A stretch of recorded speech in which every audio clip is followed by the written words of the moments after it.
What's up, everybody? Garrett Grumley here with Duty to Train. Welcome back to Second Amendment research. We're gonna just research everything under the Second Amendment, and I do it all on my computer. I'm forming my own thoughts, and I don't do any research without recording it and putting it on my YouTube channel. So if you're ever interested in why I form my ideas, I can literally just say, go back to all my videos. If you have an issue with something I'm saying, go back to the reason that I form my argument and then argue with that. I don't believe anybody else does it this way. I've never done the research myself. I have like my own opinions, but I've never like gone back to a bunch of source documents and really analyzed different stuff. So that's what we're doing. And let's just get right into it. So now the thing about these videos is I don't even look up what I'm going to do, because then I'm picking and choosing, right? I can cherry pick stuff and then tell you, oh, I found this, but then leave out other things. So I don't even look up stuff. And so sometimes these can be a little bit long, a little bit arduous, but on Fridays, I do a research video recap. And that's where I give you all of the kind of fun stuff, all condensed down into one video. And I go over all the top things we shared, or the top things we learned that week. Okay, so let's just go to YouTube and type in gun debate.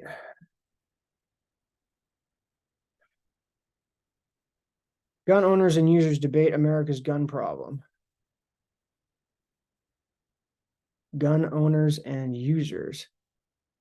An actual debate. Two gun owners argue over open carry. Here's CNN's Jake Tapper press Florida lawmaker on gun control. Beyond partisanship toward a better gun debate. TEDx. Interesting. Beyond partisanship toward a better gun debate. Ooh, the debate. Do more guns make us safer? Yeah, let's do this. And faster. With Wix, you can edit your meta tags. U.S. gun sales continue to skyrocket. From 2012 to 2020, the number of guns. Okay, this came out a year ago. All right, so this video is 1 year old, but all of the data, you wouldn't be able to find any 2023 data anyway, so this is pretty good. Produced has doubled every year. In 2020, 12 to 20, U.S. gun sales continue to skyrocket. From 2012 to 2020, the number of guns produced has doubled every year. In 2020, there were 611 mass shootings and over 11 million guns made. And according to the Bureau of Alcohol, Tobacco, and Firearms, the number of guns produced doubled every year from 2010 to 2020. So our question, this debate, is, do more guns really make us safer? Well, look at this. And the Washington Post columnist Paul Waldman writes, if gun advocates, a group that includes pretty much the entire GOP, are correct in their oft-stated assertion that more guns means more safety, shouldn't we be enjoying a paradise of security with crime plunging to never-before-seen lows? Obviously, that is not what's happening. So joining me to discuss an issue that Matt... I just want to tell you my opinion on this before we even get started. Okay, so in previous videos, I have shown that since 1989, I believe, somewhere around there, gun deaths have gone drastically down. From 2010 to 2020, yes, they have gone up. But the murder rate and I can't go back to every single video, but I can, I don't know, maybe I'll figure out a way to link videos. But lost my train of thought. The murder rate per 100,000 with a firearm back in 1989, it was 1989, 1991, late 80s, early 90s, was 9 per 100,000 in America, right? So yeah,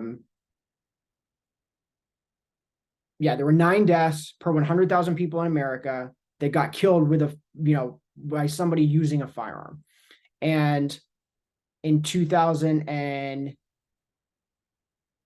I think it went all the way up to 2020, maybe 18 or something like that. It wasn't all the way up to 2023, but it dropped all the way down to 4 in 2014, right? So it got cut in half. And the entire time, everybody's buying guns. But then once it comes to, you know what? Let's just look up. Oh, you know what I have? Sweet. Drive To-do list. Podcast links.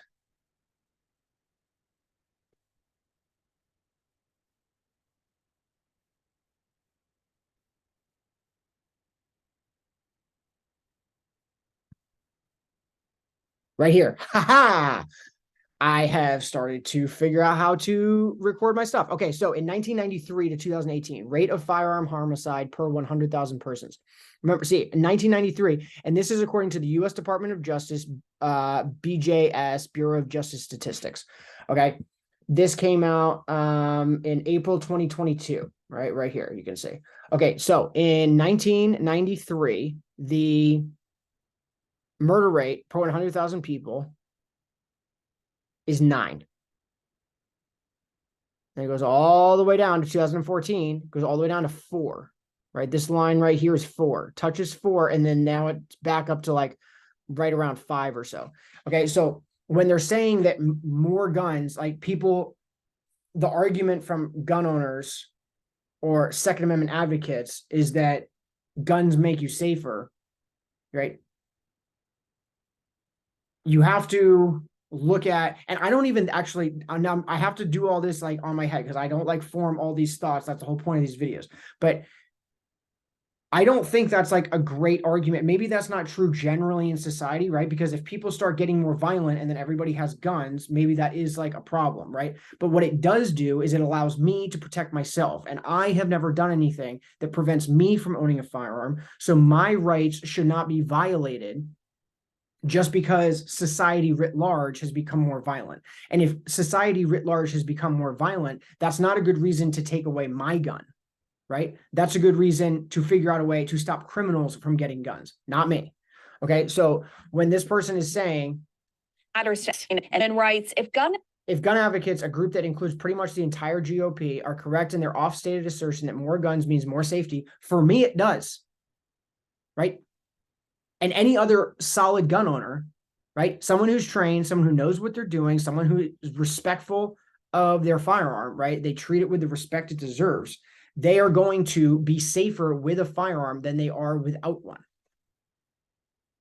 But if there's a lot of guns in society and society writ large starts becoming more violent, which seems to be the case ever since 2010, roughly, right? It just, you don't even have to like look at any statistics. It's just think about what's happened between 2010 and today. It seems like society's just kind of ramping up. Like everybody's getting more and more on edge, right? We just like indicted a former president of the United States. I mean, there are some crazy, crazy things. And regardless of how you feel about those, there's a lot of unprecedented things going on right now that makes everybody on whichever side of the aisle feel very, very uncomfortable. And when people start feeling anxious and nervous, right, like the rhetoric just starts getting raised. And then, CNN doesn't help by basically being, they just show like the worst of society all the time. They're just a doom and loop 24/7 reel, basically. Okay, so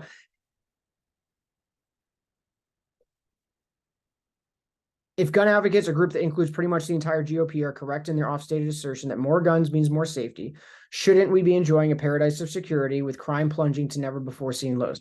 Okay, so I do believe it's true, and this is just my opinion, but I do believe it's true that more guns does create more safety for the law-abiding citizens who get those guns. But if the rhetoric and everybody is getting angrier and angrier in society, right, that's not an issue with the guns. That's an issue with the people. Why are the people so upset? And I think, frankly, it's because of all these shitty politicians.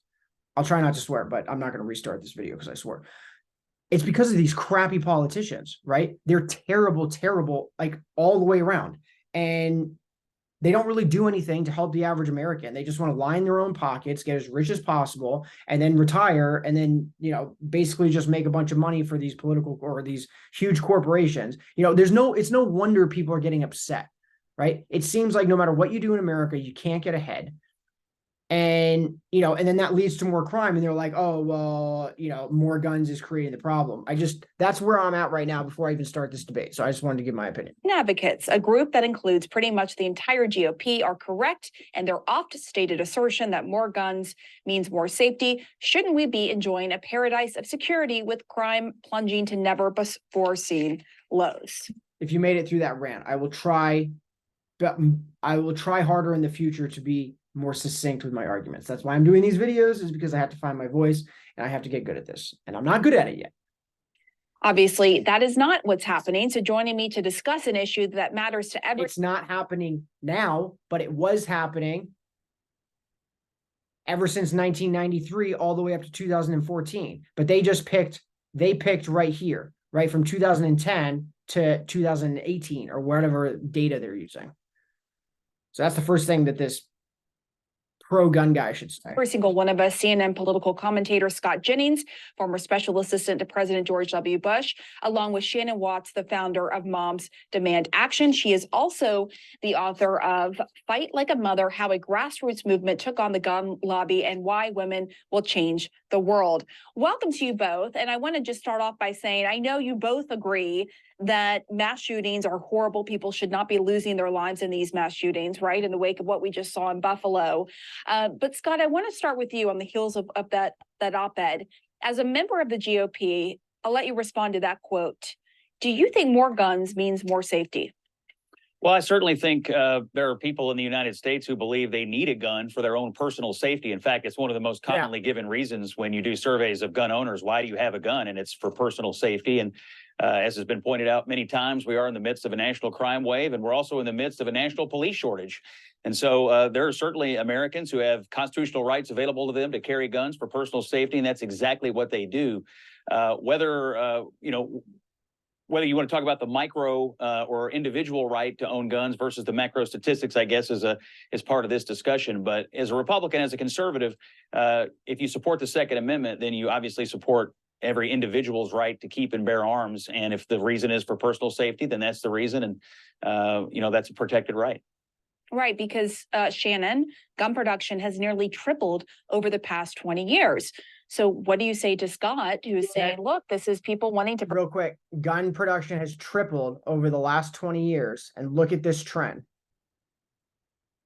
Right, over the last 20, it's kind of been stagnant. It's blipped up a little bit, but it's drastically gone down. I'm willing to bet that also in the past 30 years, it's also gone up. People just buy more and more guns, right? Okay. Protect themselves as crime is surging. What do you say to that? Why do you think there is such increasing demand? Well, I think what Scott and I both agree on is that there should be stronger gun laws in place. We are not opposed to the Second Amendment. Many of our volunteers are... What laws? Gun owners or their partners are gun owners. This is about restoring the responsibilities that should go along with gun rights. And I've been working on this as a full-time... Restoring them to what? Like, what did they used to be? Like, her argument is already falling apart. What responsibilities did we used to have that we no longer have? Hopefully she answers that, because she's not starting out well. Here now for a decade. And what we have seen is that peers are gun owners. This is about restoring the responsibilities that should go along with gun rights. And I've been working on this as a full-time volunteer now for a decade. And what we have seen is that gun extremism has really taken root in the Republican Party. It started out... Gun extremism, what does that even mean? What does that even mean? That we really like our guns? Yeah, that hasn't changed in 250 years. With these armed extremists showing it up at our meetings, and then they showed up at state... Armed extremists, they're exercising their Second Amendment right to carry a gun to a place where they're saying you're not allowed to carry guns. Right? They're showing up to a debate or some type of news conference, and the people are saying, hey, we don't think you should be able to carry guns. So a bunch of pro-Second Amendment people show up with their carry guns saying, hey, I'm a normal average American and I'm carrying my gun and I'm not creating a problem, right? There are two ways to read that. She's reading it as their Second Amendment extremists. Another way to read that is that they're, exercising their constitutional right to carry their firearm in a public place that is not deemed illegal. And she's calling that extremism. And let's just see if I'll let her talk a little more. I'm not going to interrupt her the entire time, but she's calling them like gun extremists, Second Amendment extremists. And all she said is that people were exercising their right to show up and carry a gun. Houses and then at the campaign is that gun extremism has really taken root in the Republican Party. You know, it started This is going to be hard. I can only tell. out with these armed extremists showing it up at our meetings, and then they showed up at state houses and then at the Capitol on January 6th. And False. Nobody was armed on January 6th. It is illegal to be armed in Washington, D.C. No one in January 6th was armed. That's totally false. this extremism has really become part of the policy platform. And in fact, we are seeing Fact check that if you want to. Nobody was armed. Nobody was convicted or even indicted for having a firearm at the Capitol on January 6th. Nobody. gun manufacturers and their allies try to roll back things like a background check on every gun sale or gun safety training. And this crime wave that we're seeing is the logical outcome of having 400 million guns in a country with too few gun laws. And to the point of Okay. Trying to roll back so this is where and I'm not even taking issue with what she really said. It's just this starts to become vague because people misunderstand what these words mean, right? A background check on every firearm transfer or every firearm sale. If I sell it to my cousin, does the government need to get involved? And do I need to run a background check on my cousin to make sure I can give him my pistol? Or if I want to sell it to my neighbor who I've known for 5 years and I know he's a great guy and I know he's a gun owner and he hasn't done anything crazy in his entire life, otherwise he wouldn't own a gun, right? Do I need the government to get involved? No.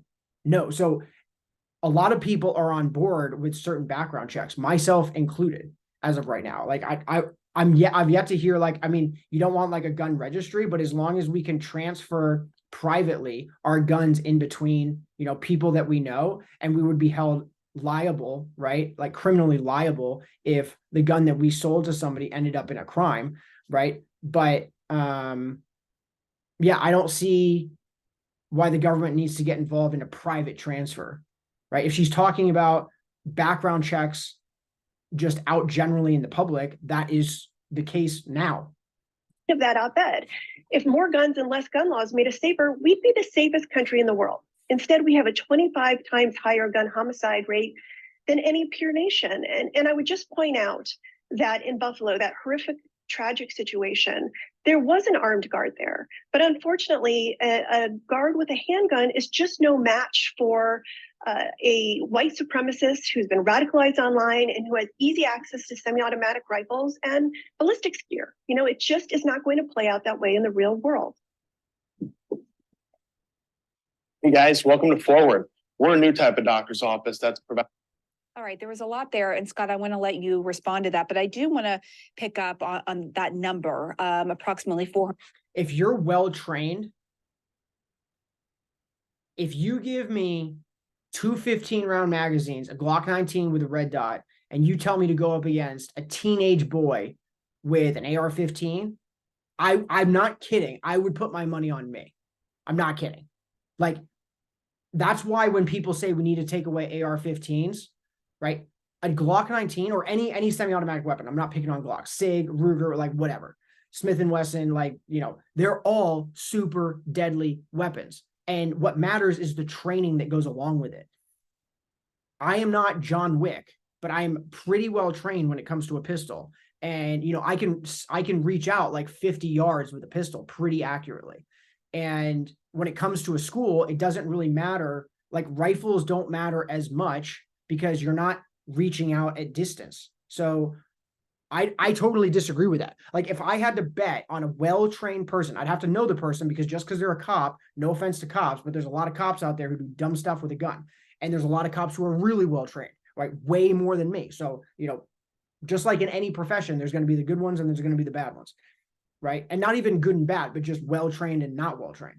But that's not accurate to say that someone with a pistol can't take down someone with an AR-15. Is it definitely better to have someone with a rifle take down another person with a rifle? I would never argue that if you're like, hey, you have to go up against somebody with an AR-15. Do you want this pistol or do you want this AR-15? I'd be like, give me the AR-15 for sure. I got 30 round mags, you know, way more accurate, way less recoil. Your follow-on shots are way better. But to say that, you know, a well-trained person can't go up against an untrained teenager, I do not think is accurate. 400 million guns in You at minimum it's 50-50. If you have a well-trained person up against a teenager with an AR-15, I would be willing to bet it's 50-50. circulation in the US. Nearly half of all the privately owned guns in the world. That's not even counting so-called This makes me smile. ghost guns. So, Scott, why does the US need all these guns? Well, the Constitution doesn't contemplate how many guns we need or we don't need. It just contemplates the individual right to keep and bear arms. And so it's obviously been deeply ingrained in our American culture since the founding, since the. I hope he turns this around on them and says, why don't we need 400 million guns? You tell me why, how many guns do I need? And why is that the number? Creation of the Constitution. Like if I only have one, is my wife not allowed to have one? Right? What if I have one and then I want another one for a different reason? Like, you know, you can have rifles, you can have shotguns, you can have ARs, you can have different types of pistols, you can have revolvers. Revolvers are really good if you're just going to store it away for an extended period of time because you don't have to change out the magazine. The magazine's not going to go bad with the spring. I mean, there's lots of different reasons to own different types of guns. You know, and this is like a classic argument from someone who's like, why do you need so many guns? It's like, okay, well, if you're into guns and you shoot a lot, there's a really good reason to have multiple types of guns. You do have different gun law, individual right to keep and bear arms. And so it's obviously been deeply ingrained in our American culture since the founding, since the creation of the Constitution. You do have different gun laws by state. As I was listening to Shannon talk, I was thinking about this issue. You know, you have people who commit the crimes, you have the guns that are involved, then you have the policies that govern the people and the guns. In the case of Buffalo, one of the things that I've been most curious about is why the state's existing laws, the policies in place, didn't stop the person from having a gun. New York has a red flag law. He had spent time in a mental health facility. He had been flagged because he had expressed violent thoughts, wanted to murder someone and maybe even commit suicide. This was a case that was tailor-made, I think, when red flag laws were contemplated. So in this particular case, I think less about the gun itself and more about the person who had exhibited violent behavior and thoughts, been in a mental institution for a period, and the policy that didn't work. He also passed a background check, which makes me also wonder, what is it about the policy? If he passed a background check in New York, I just made a video the other day and it was talking about how in, I think it said Virginia didn't require all of the, it didn't require as extensive a background check. Like you didn't have to go through like mental health stuff and stuff like that. So,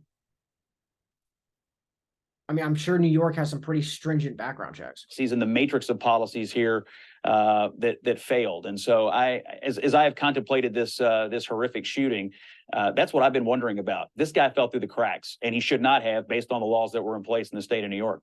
So what do you say to that, Shannon, that basically the tools that you were advocating for earlier, supporting stronger background checks, passing red flag laws, didn't prevent the shooting in Buffalo?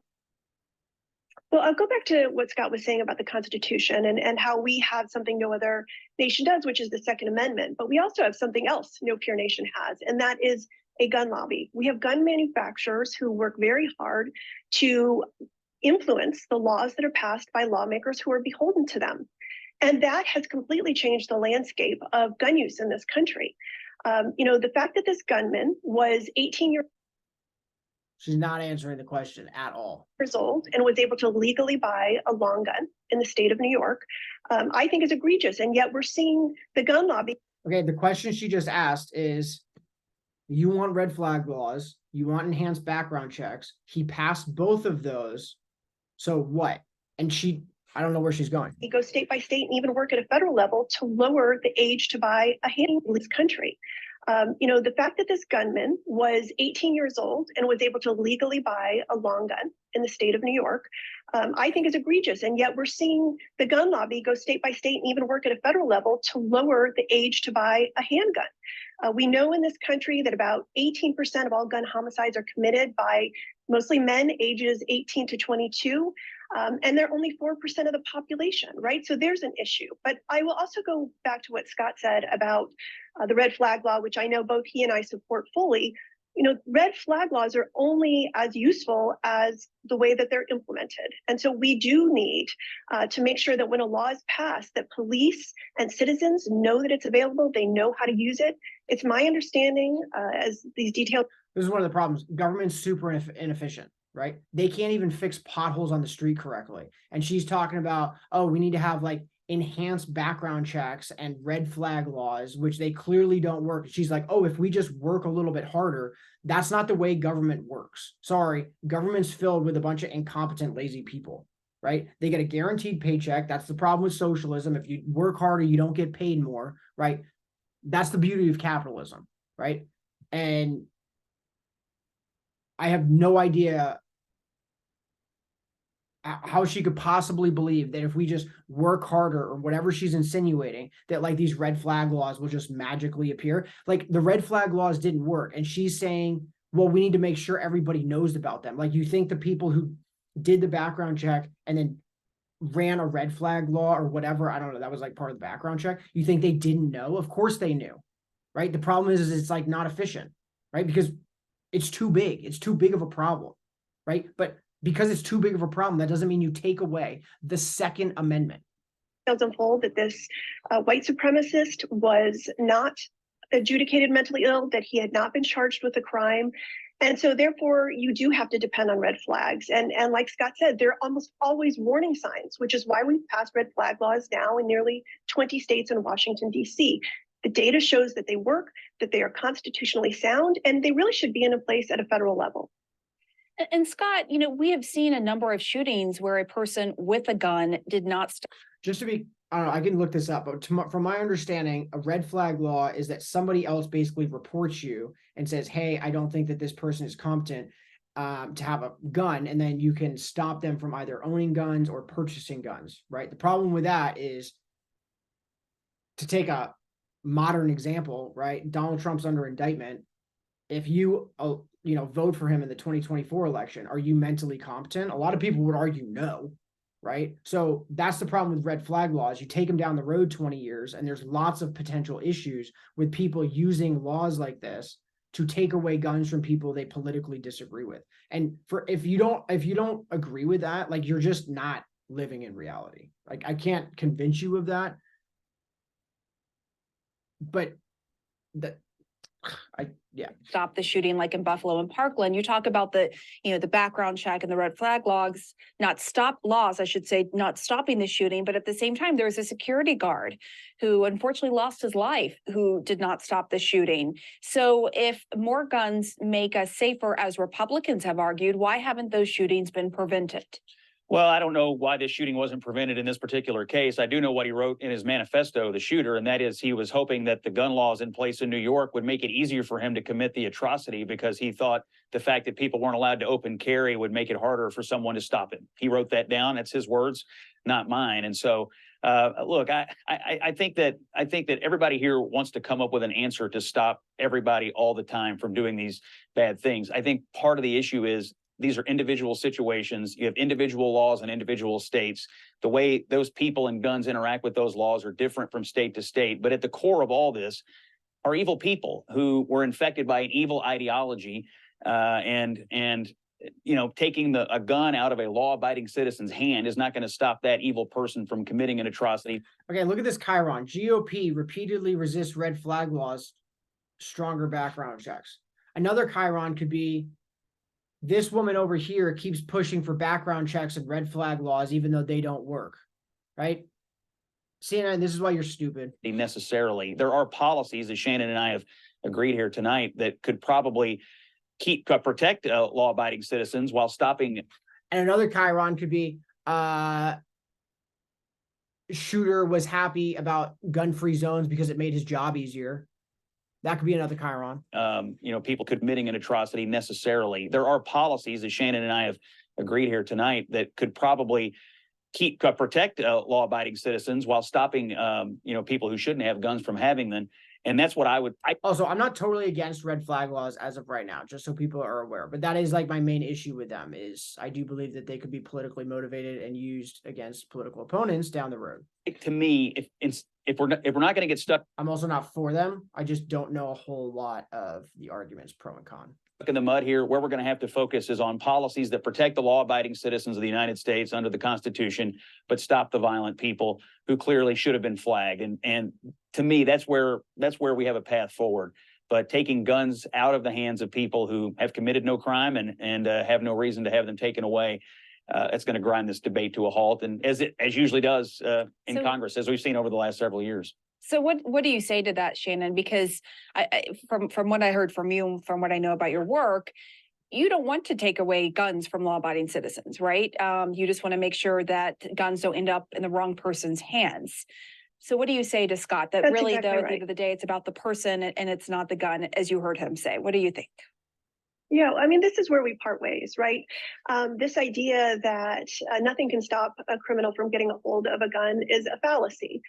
We know most illegal guns, or many of them, come from cars. They're stolen from homes and cars, and the gun lobby, the NRA, fights us every step of the way to force the reporting of lost and stolen guns. And you know, I've been doing this work for a decade, and I've never seen the NRA support a single common sense gun law. We're not talking about taking people's guns away. I think where Scott is right is that is because you're not. It's if you give a mouse a cookie, right? The NRA, their entire support.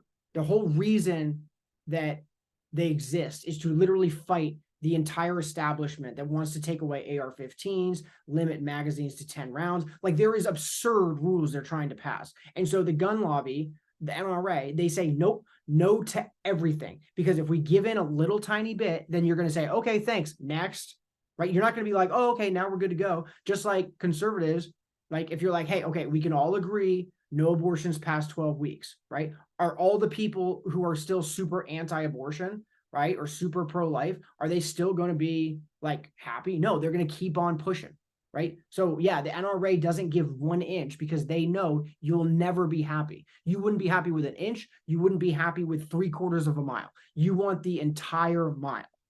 that he points out that our nation is a patchwork of gun laws. We are all only as safe as the closest state with the weakest gun laws. And there is some reporting that this white supremacist gunman went to another state to get a high capacity magazine. He's right. He lives right near Pennsylvania. So we do need federal laws in place that will keep us all safe. And when we look at states, and this is something our organization does, states with strong gun laws have less gun death, and states with weak gun laws have more gun death. Most of those run by Republicans. This is intuitive, but the data bears it out. So constantly saying there's nothing we can do to stop this gun violence. The vast majority of gun deaths occur in blue cities. Fact check, true. My next video will be that. Where did the vast majority, but I do know that's true. I'll just do the research to back it up. That way it's true. That way I can confirm it. But the last thing, yeah, this is basically done. Is sort of absurd. What do you want us? Okay, so I just want to stop and say something real quickly, and I'll end with this. Okay, she is talking about she's talking about wanting to institute federal laws when it comes to firearms. The entire point of the Constitution, it is literally like, what's the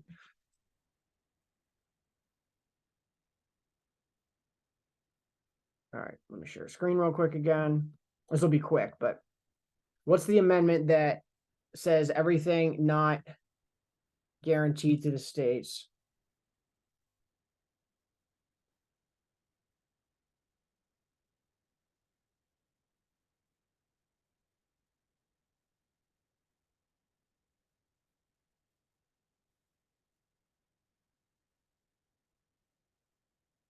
Okay. 10th Amendment. Okay, the powers not delegated to the United States by the Constitution nor prohibited by it to the states are reserved to the states respectively or to the people. What she's saying is literally unconstitutional.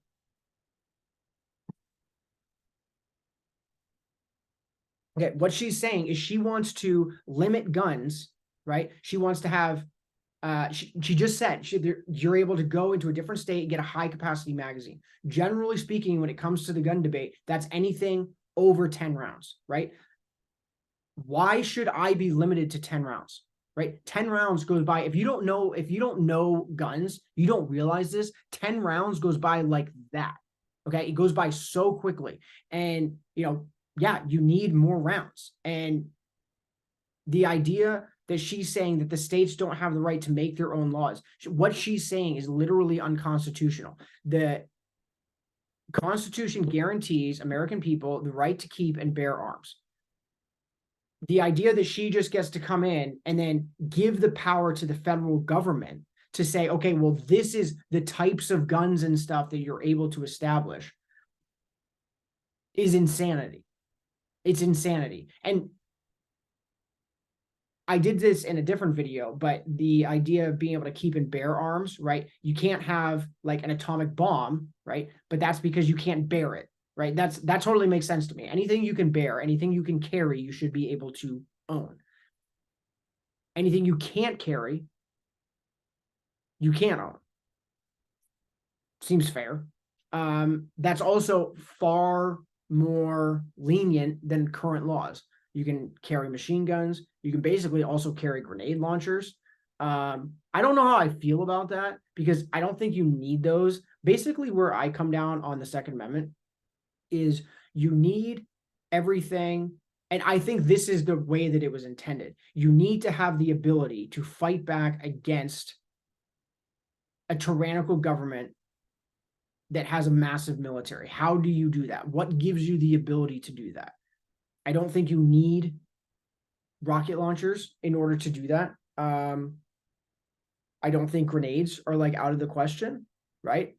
Because I mean, you can make an IED in your house, and I don't know. Now I'm like getting into different waters and stuff, but what she's saying, she wants to federally mandate 10-round mags, background checks, red flag laws that don't even work now, right? She just wants to give all this power to the federal government. And the whole point of the Constitution, the whole point of a democratic republic, this is my point, is that we're all allowed to live in our different states. And if you want to live like that in New York, then you go live in New York, right? But you still have the right to keep and bear arms. But if they want to like do whatever in New York, then you do whatever you want in New York. But you don't get to come to me in Florida. Like I live in Maryland right now. Can't wait to get out of here. But you don't get to go to the people in Florida and say, oh, you also only get 10-round magazines. The Constitution does not give that right to the federal government. And I don't care what any like Harvard lawyer says, right? You can read the Constitution. The Bill of Rights is explicitly clear. And people use all these like jargon and technical terms to be like, oh, what about it? No. That's where I fall down on that. No, right? And I also think that it would be very helpful if we just kind of let people live and do things in their state the way they wanted to. Then you could live in your state and you could just leave each other alone.